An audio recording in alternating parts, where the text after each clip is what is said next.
जय माता दी दोस्तों, वर्ल्ड बेस्ट मैजिक में आपका हार्दिक स्वागत है। कैसे हैं आप सब, ये बताने के लिए कमेंट बॉक्स में जय माता दी जरूर लिखें। दोस्तों, आज हम इस वीडियो में बात करेंगे अनंत चतुर्दशी साल 2022 में कब मनाई जाएगी और इसकी पूजा का शुभ मुहूर्त क्या रहेगा। इसके अलावा हम आपको बताएंगे अनंत चतुर्दशी की पूजन सामग्री और पूजा विधि के बारे में।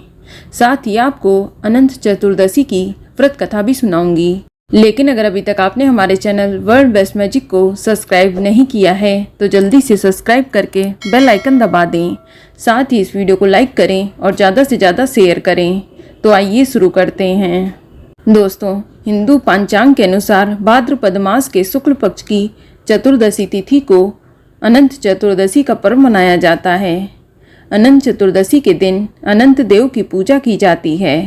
अनंत देव भगवान विष्णु जी का ही रूप माने जाते हैं। इस व्रत को विपत्ति से उभारने वाला व्रत कहा जाता है। इस पूजा में अनंत सूत्र का विशेष महत्व है। इस दिन भगवान अनंत देव को सूत्र चढ़ाया जाता है और पूजा के बाद उस सूत्र को रक्षा सूत्र अथवा अनंत देव के तुल्य मानकर हाथ में धारण किया जाता है। ये सूत्र हर संकट से रक्षा करता है। दोस्तों, अनंत राखी के समान सूत्र या रेशम के धागे को लाल कुमकुम से रंगा हुआ तथा इस अनंत सूत्र में 14 गांठें लगाई जाती हैं, जो भगवान श्री हरि विष्णु के द्वारा 14 लोकों का प्रतीक मानी गई हैं। इस अनंत रूपी धागे को पूजा में भगवान विष्णु पर चढ़ाकर व्रती अपनी बाजू में बांधते हैं। पुरुष दाएं हाथ में, स्त्रियां बाएं हाथ में अनंत सूत्र बांधती हैं। ये अनंत सूत्र अनंत फल देने वाला है। ये व्रत धन व पुत्र आदि की कामना से किया जाता है। इस दिन नए डोरे के अनंत धारण करके पुराने का विसर्जन किया जाता है। चलिए अब हम जानते हैं अनंत चतुर्दशी की पूजन सामग्री, जो इस प्रकार है। पूजा के लिए शेष नाग पर लेटे हुए श्री हरि विष्णु की प्रतिमा या फोटो चाहिए होगी। इसके साथ ही फूल, माला, फल, मिष्ठान, मालपुआ, अनंत सूत्र, यज्ञोपवीत्र, 14 प्रकार के वृक्षों के पत्ते, मिट्टी का कलश, दूर्वा, रोली, अक्षत, कुमकुम, धूप दीप, तुलसी दल, पान, सुपारी, लौंग, इलायची, पंचामृत आदि की आवश्यकता होती है। दोस्तों, इस पूजा में यमुना नदी, शेषनाग तथा अनंत यानी श्री हरि विष्णु जी की पूजा की जाती है। इसमें कलश को यमुना का प्रतीक के रूप में, दूर्वा को शेषनाग का प्रतीक तथा 14 गांठों वाले अनंत धागे को भगवान श्री हरि विष्णु जी के प्रतीक के रूप में पूजा जाता है। इस पूजा में फूल, पत्ते, नैवेद्य आदि की सभी सामग्री को 14 की संख्या में ही उपयोग किया जाता है। व्रती को अनंत चतुर्दशी के दिन प्रातःकाल जल्दी उठकर स्नान आदि करके स्वच्छ वस्त्र धारण करने चाहिए। फिर इसके बाद चौकी पर लाल रंग का वस्त्र बिछाएं। अब श्री हरि विष्णु जी की प्रतिमा को स्थान दें और कलश की स्थापना करें। आप सबसे पहले थोड़ा सा चावल रखकर उसके ऊपर शुद्ध जल से भरा हुआ कलश रखें। उसमें एक सुपारी, साबुत हल्दी, अक्षत और एक सिक्का डालें। अब कलश के ऊपर एक अष्टदल कमल रखें या फिर कलश के ऊपर अष्टदल के समान बर्तन भी रख सकते हैं। अब कुश से निर्मित अनंत की स्थापना करें या आप विष्णु जी की प्रतिमा भी रख सकते हैं। इसके आगे कुमकुम, केसर, हल्दी से रंगा हुआ अनंत धागा रखें, जिसमें 14 गांठें लगाई जाती हैं। अब भगवान विष्णु की विधिवत पूजा करें।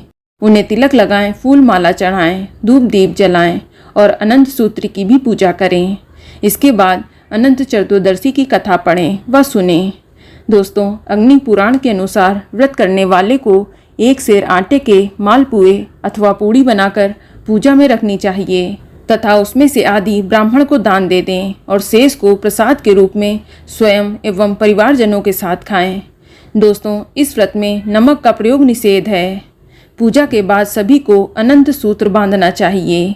ये अनंत सूत्र हम पर आने वाले संकटों की रक्षा करता है। आप व्रत खोलने से पहले ब्राह्मण को भोजन कराएं, दान दक्षिणा दें। इसके बाद प्रसाद खाकर अपने व्रत का पारण करें। चलिए सुनते हैं अनंत चतुर्दशी की व्रत कथा, जो इस प्रकार है। प्राचीन समय में सुमंत नाम के एक ऋषि हुआ करते थे। उनकी पत्नी का नाम दीक्षा था। कुछ समय के पश्चात दीक्षा ने एक सुंदर कन्या को जन्म दिया, जिसका नाम रखा गया सुशीला। लेकिन कुछ ही समय के पश्चात सुशीला के सिर से माँ का साया उठ गया। अब ऋषि को बच्ची के लालन पालन की चिंता होने लगी, तो उन्होंने दूसरा विवाह करने का निर्णय लिया। उनकी दूसरी पत्नी और सुशीला की सौतेली माँ का नाम कर्कशा था। वह अपने नाम की तरह ही स्वभाव से भी कर्कश थीं। जैसे तैसे प्रभु कृपा से सुशीला बड़ी होने लगी, और वह दिन भी आया जब ऋषि सुमंत को उसके विवाह की चिंता सताने लगी। काफी प्रयासों के पश्चात कौंडिन्य ऋषि से सुशीला का विवाह संपन्न हुआ, लेकिन यहाँ भी सुशीला को दरिद्रता का ही सामना करना पड़ा। उन्हें जंगलों में भटकना पड़ रहा था। एक दिन उन्होंने देखा कि कुछ लोग अनंत भगवान की पूजा कर रहे हैं और हाथ में अनंत रक्षा सूत्र बांध रहे हैं। तो सुशीला ने उनसे अनंत भगवान के व्रत के महत्व के बारे में जानकर पूजा का विधि विधान पूछा और उसका पालन करते हुए अनंत रक्षा सूत्र अपनी कलाई पर भी बांध लिया। देखते ही देखते उनके दिन फिरने लगे। कौंडिन्य ऋषि को अहंकार आ गया कि ये सब उन्होंने अपनी मेहनत से बनाया है। काफ़ी हद तक सही भी था, प्रयास तो बहुत किया था।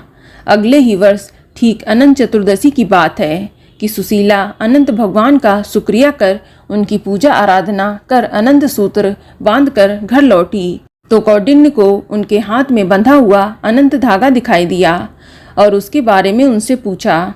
तो सुशीला ने खुशी खुशी बताया कि अनंत भगवान की आराधना से ये रक्षा सूत्र बंधवाया है। इसके पश्चात ही हमारे दिन बहुरे हैं। पर इस पर कौंडिन्य खुद को अपमानित महसूस करने लगे कि उनकी मेहनत का श्रेय सुशीला पूजा को दे रही है। उन्होंने उस धागे को उतरा दिया। इससे अनंत भगवान रुष्ट हो गए और देखते ही देखते कौंडिन्य ऋषि अर्श से फर्श पर आ गिरे। तब एक विद्वान ऋषि ने उन्हें उनके किए का एहसास करवाया और कौंडिन्य को अपने कार्य का पश्चाताप करने को कहा। तब लगातार 14 वर्षों तक उन्होंने अनंत चतुर्दशी का उपवास रखा। उसके पश्चात भगवान श्री हरि विष्णु जी प्रसन्न हुए और कौंडिन्य व सुशीला सुखपूर्वक फिर से रहने लगे। चलिए अब हम जानते हैं कि साल 2022 में अनंत चतुर्दशी का व्रत कब रखा जाएगा। तो आपको बता दें कि अनंत चतुर्दशी का व्रत 9 सितंबर 2022 दिन शुक्रवार को रखा जाएगा और चतुर्दशी तिथि की शुरुआत 8 सितंबर 2022 की रात को 9:02 पर होगी और चतुर्दशी तिथि की समाप्ति 9 सितंबर 2022 की शाम को 6:07 पर होगी और पूजा का शुभ मुहूर्त सुबह 6:03 से लेकर शाम 6:07 तक रहेगा। इसकी कुल अवधि 12 घंटा 4 मिनट की रहेगी। तो दोस्तों, ये जानकारी आपको अच्छी लगी तो कमेंट में जय माता दी जरूर लिखें और अगर आपका कोई सवाल है तो उसे कमेंट बॉक्स में अवश्य पूछ लें और इस वीडियो को लाइक करें, शेयर करें और साथ ही साथ चैनल को सब्सक्राइब करें। धन्यवाद।